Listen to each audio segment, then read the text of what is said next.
લાઈવમાં આપનું સ્વાગત છે। ઝાલોદ તાલુકાની શાળાઓમાં સ્કૂલોના ઓરડાનું ખાતમુહૂર્ત ધારાસભ્ય મહેશ ભુરિયા દ્વારા કરવામાં આવ્યું। ₹2.65 કરોડના શૈક્ષણિક વિકાસ કામોને મંજૂરી।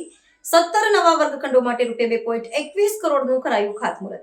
ઝાલોદ તાલુકાના વિવિધ ગ્રામ્ય વિસ્તારોમાં આવેલી પ્રાથમિક શાળાઓમાં શૈક્ષણિક માળખાના વિકાસ માટે ધારાસભ્ય શ્રી મહેશ ભુરિયાની ઉપસ્થિતિમાં સ્કૂલોના ઓરડાના ખાતમુહૂર્ત કાર્યક્રમનો ભવ્ય અને ઉત્સાહભર્યા માહોલમાં યોજાયા હતા।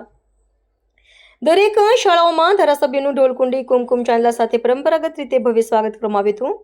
કાર્યક્રમની શરૂઆત દીપ પ્રાગટ્ય સાથે કરવામાં આવી હતી। મંચ પર ઉપસ્થિત મહાનુભાવો દ્વારા પાઘડી, ફૂલમાળા, આદિવાસી વિસ્તારની ઓળખરૂપ આદિવાસી બંડી તેમજ શાલ પહેરાવી ધારાસભ્ય મહેશ ભુરિયાનું સન્માન કરવામાં આવ્યું હતું।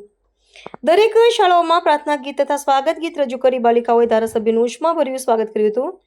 આ પ્રસંગે ધારાસભ્ય મહેશ ભુરિયાએ બાલિકાઓને રોકડ ઇનામ આપી તેમને બિરદાવ્યા હતા। ઝાલોદ તાલુકાની શાળાઓમાં અભ્યાસ માટે કુલ 664 સ્કૂલ ઓરડાનું ₹73.4 કરોડના ખર્ચે નિર્માણ થવાનું છે। તે પૈકી 158 ઓરડાનું કામ પૂર્ણ થઈ ચૂક્યું છે। 244 ઓરડાનું બાંધકામ હાલ ચાલી રહ્યું છે। 51 ઓરડાઓ માટે વર્ક ઓર્ડર અપાઈ ગયો છે અને 211 ઓરડાઓ માટે ટેન્ડર પ્રક્રિયા પ્રગતિ હેઠળ છે। આ પ્રસંગે ધારાસભ્ય મહેશ ભુરિયાએ જણાવ્યું હતું કે શહેર અને ગામડા વચ્ચે સમતોલ અને ગુણવત્તાયુક્ત શિક્ષણ મળે તે માટે વડાપ્રધાન નરેન્દ્ર મોદી અને મુખ્યમંત્રી ભૂપેન્દ્ર પટેલ સતત કાર્યરત છે। નવી શાળાઓ અને જરૂરિયાત મુજબ સ્કૂલોના ઓરડાના નિર્માણ કોઈપણ બાળક ઉચ્ચ શિક્ષણથી વંચિત ન રહે તે સરકારનો સંકલ્પ છે।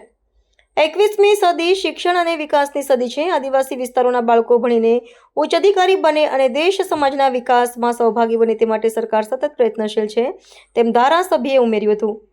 ધારાસભ્ય મહેશ ભુરિયાએ દરેક શાળાઓમાં ઉપસ્થિત ગ્રામજનો સાથે સંવાદ કરી સ્થાનિક પ્રશ્નો અંગે માહિતી મેળવી હતી। ખાતમુહૂર્ત પ્રસંગે ઉપસ્થિત રહેલા ગામના વરિષ્ઠ નાગરિકોને શાલ ઓઢાડી સન્માનિત કરવામાં આવ્યા હતા। આ ઉપરાંત પાણીયા ગામ ખાતે ₹28.50 લાખના ડામર રોડના કામનું પણ ખાતમુહૂર્ત કરવામાં આવ્યું હતું। કાર્યક્રમના અંતે પાણીયા પ્રાથમિક શાળા ખાતે બાળકો દ્વારા આદિવાસી લોકનૃત્ય રજૂ કરવામાં આવ્યું હતું। આ પ્રસંગે ઉપસ્થિત રહેલા આ કાર્યક્રમમાં વિવિધ ગામોના સરપંચો, જિલ્લા પંચાયત સભ્યો, તાલુકા પંચાયત સભ્યો, શિક્ષકો, સ્થાનિક આગેવાનો તેમજ મોટી સંખ્યામાં ગ્રામજનો ઉપસ્થિત રહ્યા હતા। વિધાનસભા મત વિસ્તારના જુદી જુદી પ્રાથમિક શાળાઓમાં નવીન પ્રાથમિક શાળાના વર્ગખંડોના ભૂમિપૂજન પ્રસંગે આજે અમે મકાનીસર મુકામે ₹52 લાખના ખર્ચે 4 જેટલા નવીન વર્ગખંડોનું આજે ભૂમિપૂજન કરવામાં આવેલ છે। સાથે સાથે ખરસાણા કામોલ ફળિયા વર્ગશાળામાં પણ ₹26 લાખના ખર્ચે ભૂમિપૂજન કરવામાં આવેલ છે।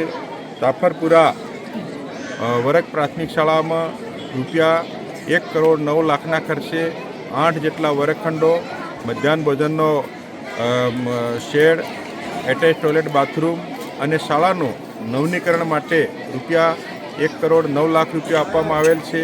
અને આજે પાણીયા મુકામે 6 જેટલા વર્ગખંડો ₹78 લાખના ખર્ચે અહીંયા અમારે ભૂમિપૂજન કરવામાં આવેલ છે।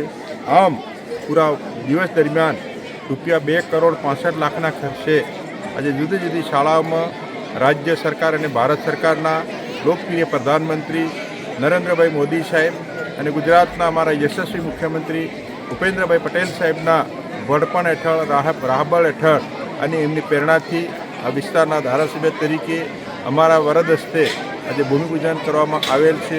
મોટી સંખ્યાની અંદર અમારા આદિવાસી સમાજના ભાઈઓ બહેનો, વિદ્યાર્થીઓને માતા પિતા, શિક્ષક ગણ, જિલ્લા પંચાયત, તાલુકા પંચાયત સભ્યશ્રીઓ અને ઉપસ્થિત મોટી સંખ્યાની અંદર ગ્રામજનોએ આજે જે ભૂમિપૂજન કરવામાં આવેલ છે, શુભ ખાતમુહૂર્ત કરવામાં આવેલ છે, એમાં દેશના અમારા યશસ્વીની લોકપ્રિય પ્રધાનમંત્રી નરેન્દ્ર મોદી સાહેબ અને માનનીય મુખ્યમંત્રી સાહેબનો હર્ષ અને ખુશીથી લાગણી વ્યક્ત કરી અને બંને સરકારોને ખૂબ ખૂબ શુભકામના પાઠવેલ છે।